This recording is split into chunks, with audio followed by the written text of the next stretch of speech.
Yes. I can't wait for this. I can't wait for this fight. You guys have done a fantastic job of building this fight. And I actually want to ask you the same question that I asked him in terms of the promotion. Like, I feel like you guys have promoted this fight better than anyone in the history of Bellator, certainly in the last couple of years in Bellator. And I don't know if they do this sort of thing. And maybe as champion, like, are you going to get a little bonus for all this promotion? Because you guys deserve it, my man. Like, no one has talked about a Bellator fight more than this one, and no one has promoted a fight more than this one. I don't know if there's any officials in there, but you deserve a little extra something for all the work that you've done in the last few months. Well, I know I'm getting compensated pretty nicely. But I also get the bonus of punching this motherfucker in the mouth. I literally cannot wait to put my hands through his face. You know what I mean? So that's a bonus in itself. And I'm probably gonna get a lot of Christmas presents because there's a lot of people that will enjoy me punching them in the mouth. So I'm excited. What about the fact that you've known that you're going to fight this guy for several months? And I mean, you guys were in studio here in late August. And I remember saying after that, I was like, damn, December feels like an eternity away. Have you felt at times like, man, this is like, I feel like I've never waited longer for a fight. Has it been hard to like kind of not peak too early just because you were so fired up for the fight? Yeah, that's exactly it. I just had to like kind of dial down training, because I feel like I have been very motivated for this fight. So that's probably not going to pay to Danny's kind of his game plan or to his benefit, because like I'm super motivated, just to do the extra things, because of all the talk. But the talk has been long, so I didn't want to like peak too early. Any point where you thought it was going to truly get physical between you two?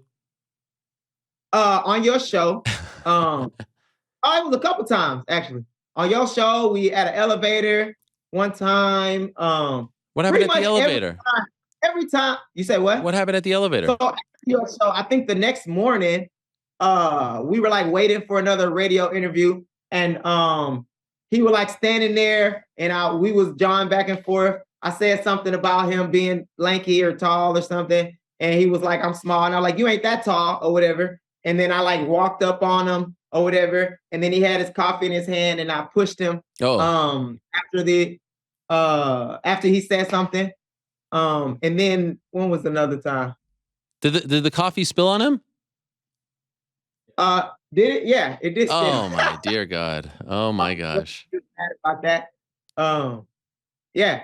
But so pretty much every time we interacted, I was ready for something to pop off. Have you ever felt this way about an opponent going into a fight? I haven't had this magnitude, Right. I've had some like contempt tour fighters before, but not to this magnitude. This is as close to personal as it can get. I never feel like any fight is like personal because it's like we both fighting to pay, for a paycheck. But this is as close to. I mean, this is the most I've not liked nobody. This is the most I want to hurt somebody. You know what I'm saying? I don't feel like he's out. He ain't gonna do nothing to me outside of the cage. So I don't feel like it's personal. But this is the most I want to put holes through somebody's face. And you are older than him. Is there a part of you that's like, man, finally, I'm getting some shine. I'm getting spotlight. Like there's a UFC pay-per-view this weekend, and I feel like just as many people are talking about this fight as any fight on that pay-per-view. And maybe it's because I'm talking. Like I am legit excited for this. I'm giddy for this. I would put this fight up there with any that's going on this weekend. And for you, like, is there a part of you that's like, man, finally, I'm getting this type of attention? For me, I feel like I'm right where I'm supposed to be when I'm supposed to be, or when I'm supposed to be there. Because if I hadn't waited this long, I wouldn't be as skilled as I am now. I feel like my past has led me to this. I've had a lot of tough opponents. I got 18 wins. Man. So I'm ready. I'm the Bellator champion. So I'm very prepared. For this. I've been here a bunch of times. I can't say the same for him. I can't say the same for what he's been tested through. You know what I mean? So for me, I feel like it's been a long road, but this long road has prepared me for this moment. You know what I mean? So he says that you crumbled under the pressure. That like when the going gets tough, you don't really know how to face the music. Why do you think he believes that? And do you think that's just like BS? Like, is there any time in your career where you feel like you've crumbled under pressure? Okay, so check this out, right? he's a wrestler. Mm-hmm. Okay. He made it to the national tournament. He wasn't able to perform. He's a D1 qualifier. He got beat out at the tournament of wrestling. I'm a two-time national champion, right? Throughout my fights, I've never shown any quit in me. I'm 18-1. The one fight, I admit I got caught. It was early in my career. The last fight, I'm also the Bellator champion. In the biggest moments of my life, I've been able to perform. You also just got to look at the track record. Also, somebody could say arguably I was losing the fight against Juan Archuleta. I came out and I knocked him out at the end of the fight. So there's never a question of whether I perform when it's time to perform. When it's time to perform, I perform. We gonna get to see like what he has to do when he has to perform against somebody who's better than him. But there's no question on my performance.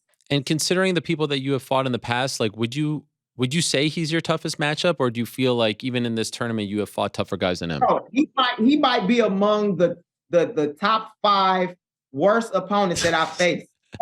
As far as his skill level, legit top 5 worst opponents that I faced. One guy I'll give. He fought me on a week notice, and he was like coming off a drinking bender. Like my first fight. So I know for a fact he's better than that guy.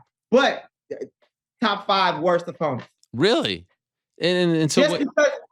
So if you look at his game, he talks a big game. He loves to talk about how he's gonna bash somebody's face in, how he's gonna be a bloody fight. But all he do, he's a position artist. That's all he do. He a cap artist and a position artist. Like he's not gonna do anything other than try to hold me. So there's one thing I gotta look out for. Literally one thing I gotta worry about. That's the easiest fight preparation I've had in my career.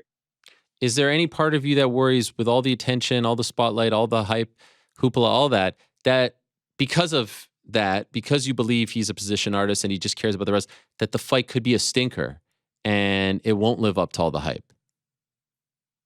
I don't think the fight will live up to the hype for me as far as it being competitive, but the fans gonna get to see what they love to see, and that's knockouts or submission, because I'm coming in there to hurt him for 25 minutes. You know what I mean? Shit, I might beat him up again after the fight. But the fans gonna definitely get what they want when it comes to the fight, because I'm gonna make sure of that.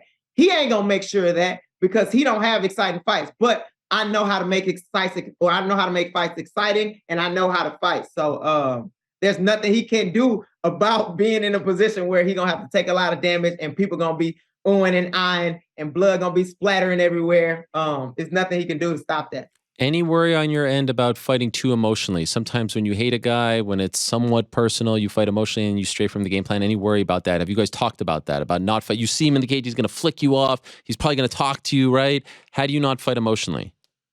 Yeah, and also too, like my demeanor about him, it's I laugh, like I'm making jokes about his chin, how he looks like Sid off of Disney Ice, you know what I mean, or Ice Age. I see this guy as a joke, so I don't necessarily like hate him. You know what I mean? Like I don't like him, but I don't like hate him. And as far as like the talk, like that's what I do on a daily, like in training, in my daily life, and freaking when I'm on Fortnite. You know what I'm saying? That's what I'm doing on a daily. So it's nothing like different. Like this is like literally another day in the office. I'm gonna go out here. I'm gonna talk shit. I'm a beat you. If you look at the Magomed fight, me and Magomed talk shit, and I had a language barrier. You know what I mean? So it's nothing different than anything I'm used to. By the way, who do you think wins in the other semifinal fight? You got Patchy Mix, you got Magomedov, two tough guys. He doesn't think so. What do you think? Man, I think that I definitely think they tough. Let me say this other thing. One more thing about Danny. All right. I figured Danny out. I figured him out. Okay. Right. What he's a curmudgeon, that he's like a Scrooge that knows everybody's gonna hate him, so he try to hate them first. Like one of the biggest things he hates about me is that I go and I like people's shit, right? I like people on. So he's one of those guys that's like looking on people's pages but not liking shit just because he like, oh, he probably don't like me, so fuck you. He don't like me, so fuck you. You know what I mean? He want to say fuck you first. So that's probably why he's talking shit about everybody. But as far as the fight with Patchy Mix and Magomed, I keep going back and forth. I'm leaning toward Patchy Mix. I want Patchy Mix to win just because I haven't faced Patchy Mix. I'd like to close the gap in his mouth with my fist.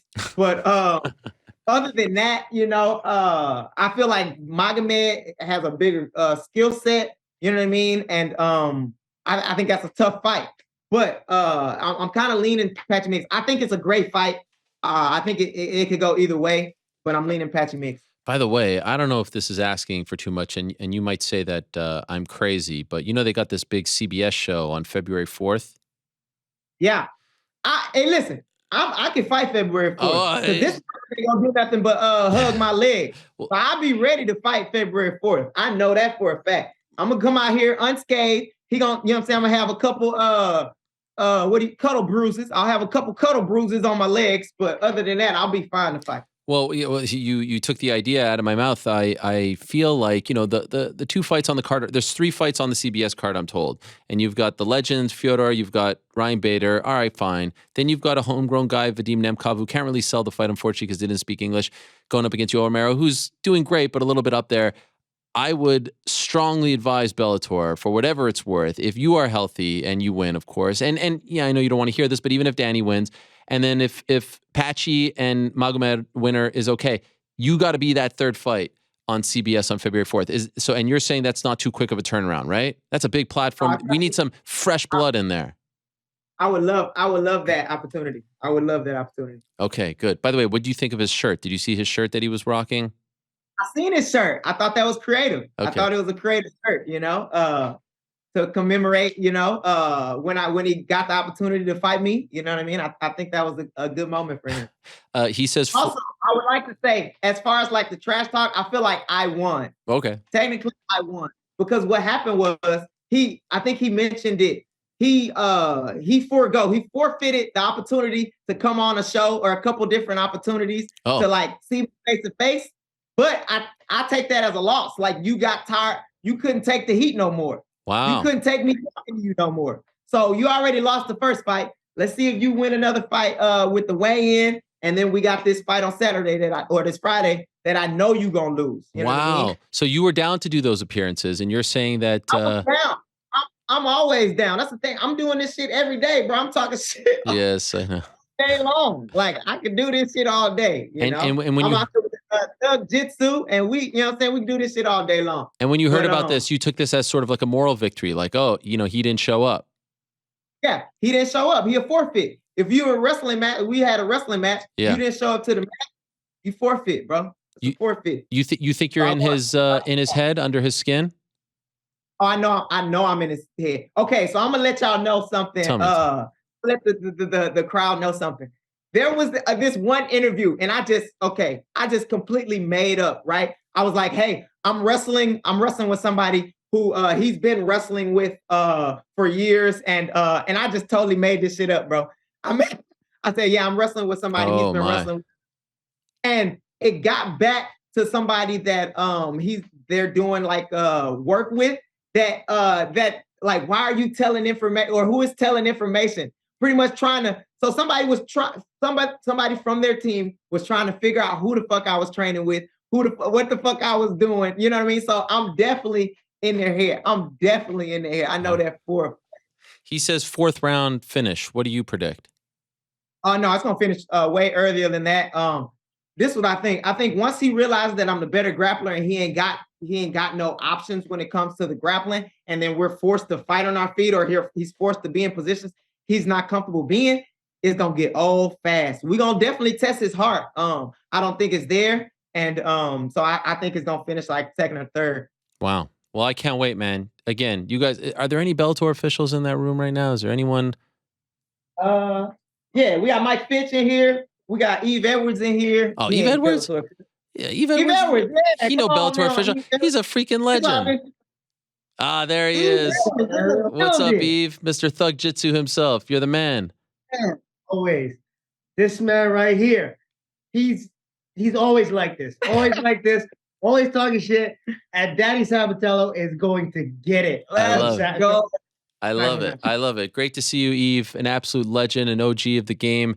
And great to see you as well, Raufeon. I wish you the best. Good luck to you on Friday. Man, kudos to you. Kudos to him on what you guys have done. You have done a phenomenal job. And obviously, it has to deliver on Friday. But leading up to this point, man, it has been a pleasure watching you guys do work. So well done and good luck on Friday. Can't wait to see it. Thank you guys. Appreciate all the support, man.